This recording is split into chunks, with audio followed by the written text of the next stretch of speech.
Hello and welcome to another album review. Now, today I'm going to be doing another Paul McCartney album. It's going to be this album up there and also this album here, Tug of War. So basically I will go through all the songs, show you the vinyl and some other things like singles and stuff. But first some background context. So the album here, Tug of War, was released in April 1982. It was McCartney's first album after the official disbanding of Wings in 1981, and also the first after the death of John Lennon. Although a lot of the songs on this album were rehearsed by Wings in late 1980, they didn't play on this album. Although I do believe Denny Laine does feature on a few tracks. This is just credited as a Paul McCartney album, similar to McCartney Tug, which was the album before this. Also, George Martin produced the album. George Martin produced the Beatles albums, as I'm sure many of you know. And for me, that was very, very beneficial for this album because George Martin was someone who Paul respected his opinion very much so, and George Martin would tell Paul if he thought the song sucked, unlike other producers maybe Paul used on albums such as maybe London Town, Speed Aside, Back to the Egg, where he was kind of although all those are good albums, he was surrounded by yes men who would just sort of say yeah, that's good to anything he done. So that's why those albums maybe aren't as good as this. So because George Martin was able to tell Paul if he thought songs needed work, so that's why this album resulted in it being critically acclaimed on release. Rolling Stone described it as a masterpiece album. It was also nominated for 5 Grammys, went platinum in America, sold over 1 million copies, and was a worldwide #1 hit album. So really, for me, it's something. It's what Paul needed at this time, in his career. That he just had that he was critically he wasn't doing too great before this album. I mean, Back to the Egg and McCartney Tug were slaughtered on release by critics. Although McCartney Tug was relatively commercially successful, this album really was a return to form for Paul. Although it, albeit very brief. Since after this album he went Pipes of Peace and then Broad Street, but we're not talking about that, we're talking about this album here, which I think is a terrific album. So yeah, this is the vinyl here. I have got 2 copies, that's my other copy up there, I'm pointing out, right, yes, up there, and they're both identical, they're both British ones. I bought them on this eBay job lot. He just had to, so I might sell the other one, maybe not, I don't know.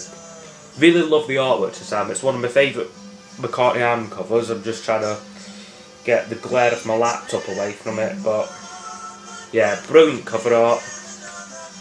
And then also inside here you get, this is the sleeve here, so sort of lyrics and a picture. It's not a gatefold, this album though, unlike McCartney Tug and Pipes of Peace. Would have thought this would have been the ones what you would have consider giving a gatefold to, since it's a very good album.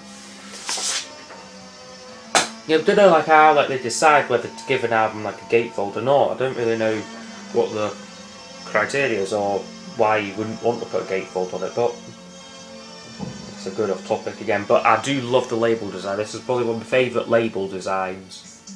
It's just a standard parlour phone actually, but it's just a pattern on it. It's really cool. I like it when artists do sort of custom label designs. So I've also got I'll show you the CD now. This is my CD copy here, which is reflected really badly now. This is the 1993 CD, which I believe is actually now very rare. It's on Amazon now for probably going for about 40 quid. Last time I saw it. Comes with a booklet and that.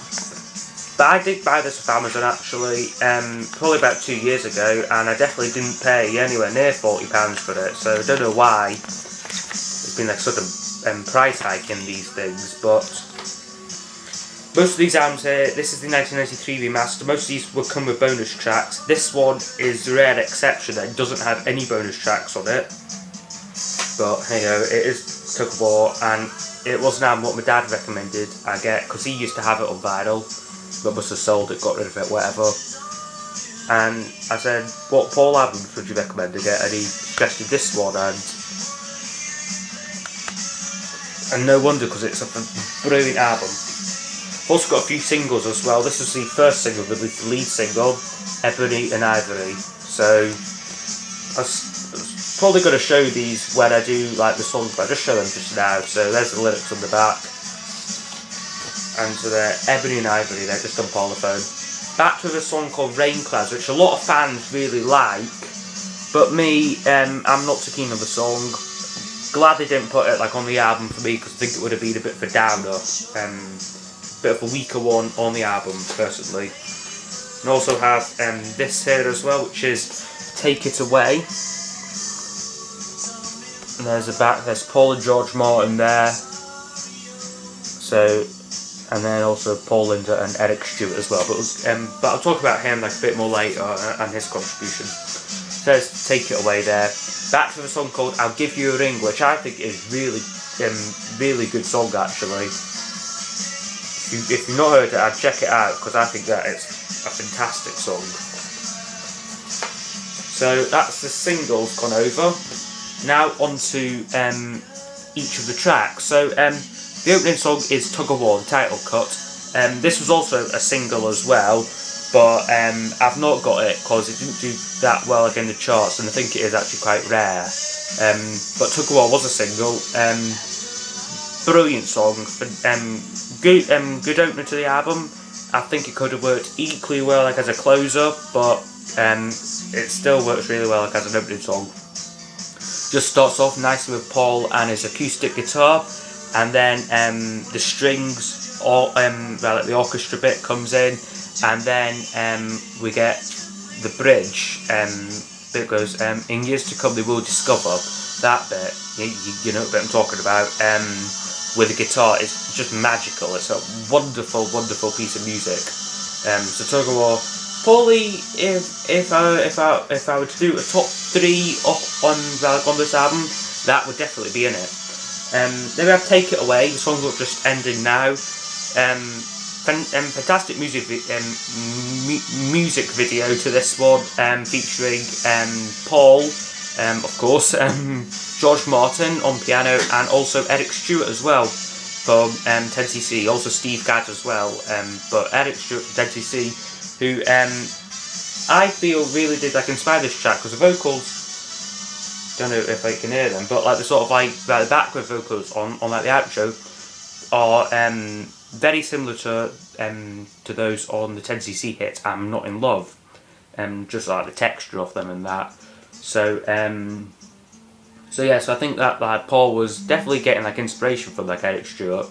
They weren't writing at this point though, but he was just like just like acting like as a session musician like on this album, I think. Again, Take It Away, very poppy sounding song. It was a top 10 US hit. And it's a song that I think Paul really should be performing live now. It's he really does neglect his sort of career after 1976. Really, he very seldom does he perform anything like after that. So, but I think that is a track what he should really perform live. Then we get the song that's on now, Somebody Who Cares, which I think is a really nice song. Nice relaxing song. Great Spanish guitar on it, there's a lovely solo on it. Of course some of the lyrics are a bit obscure. They're sort of when somebody has taken the wheels from your car and had somewhere to go is a particular favourite of mine. Just quite like weird lyrics, but the chorus bit's nice though, what's on now. So yeah, Somebody Who Cares, really nice song. Then we get What's That You're Doing, which is the first of 2 collaborations with the great Stevie Wonder. This one here is a decent track. I think it's good enough, but for me it's really overstretched. I mean, it's way too long. It's about at least 5 minutes long, maybe 6 minutes. Far too long for me. They should have really faded it out much sooner, about the 3.5 minute mark, 4 minute mark. Because really, the body of the song is pretty good, but the outro just keeps going on, and you can tell they're having fun, really. But it's just boring. Just I don't know why artists, and especially Paul McCartney, does this. I call it like the McCartney syndrome, where you drag on a song for too long. That is a real victim of that. But if it was a bit shorter, I would really have nothing against song. Then we get Here Today, which is his John Lennon tribute, because we've got to bear in mind this was the first album released by Paul after the death of John Lennon. For me, it's a beautiful song, very nice song, but I've maybe overheard it and it doesn't have that sort of emotional impact what it maybe would have in like 1980, because 1982, because he plays it live pretty much like all the time, right? Like all the shows he plays it live, so I've maybe overheard it on like live albums and stuff. But still, it's a great song. Then decided to open with Ballroom Dancing, and I'm gonna just pause now actually, because for me on the CD it's quite the transition-y sort of bit from like Here Today, going from this sort of very sad sort of emotional John Lennon tribute, so your sort of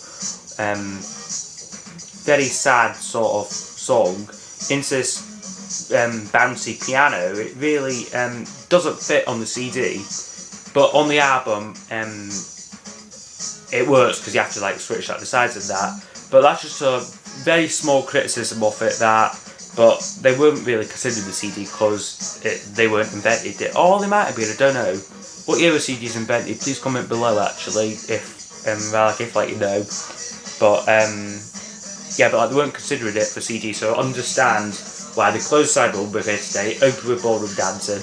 But for me, like on the CD, that sort of sequence doesn't work.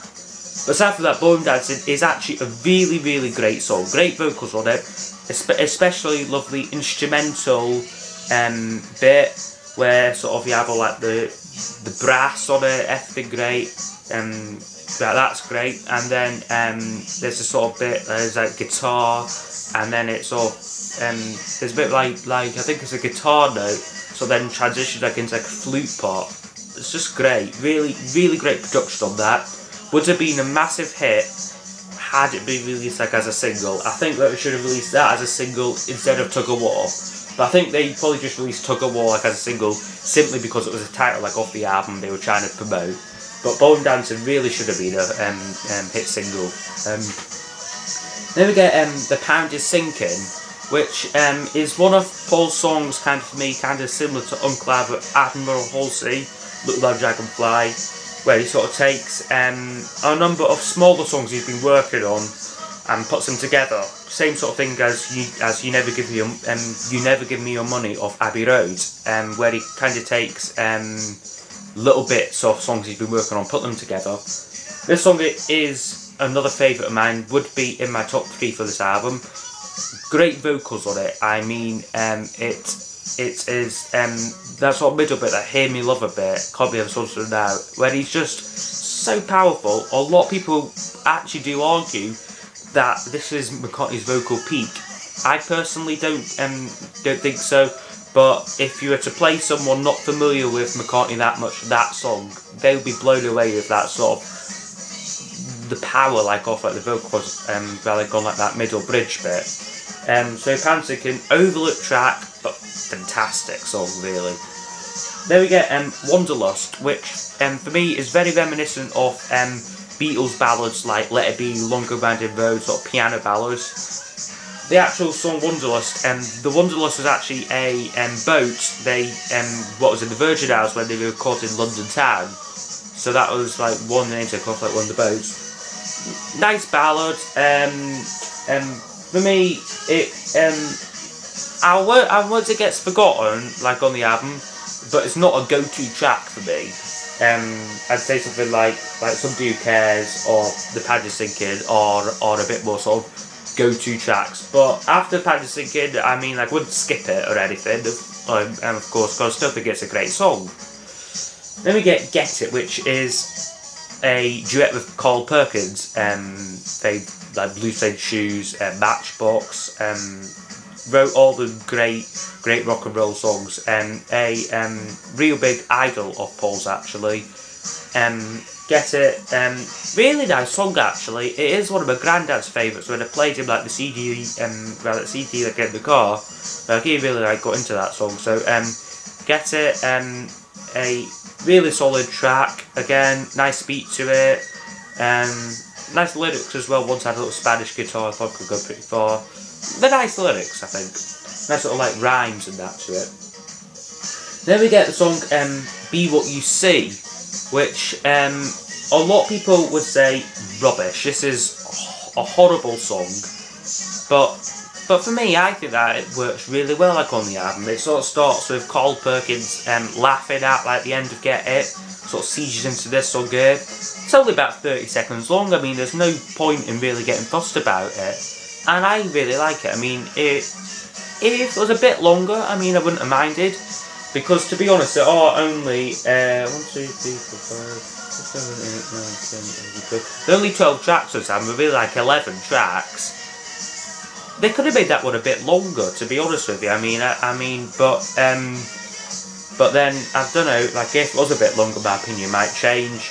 But it works really well, like, as it is, like, as a link. Kind of similar to what you've done on like Wildlife with Bitbop Link and that, where it just kind of links the part of the album together. Yeah, BUTC, I think, just works really well. Then we get Dress Me Up As A Robber, which is a very catchy song. Should have been a single off the album. It's just a brilliant track.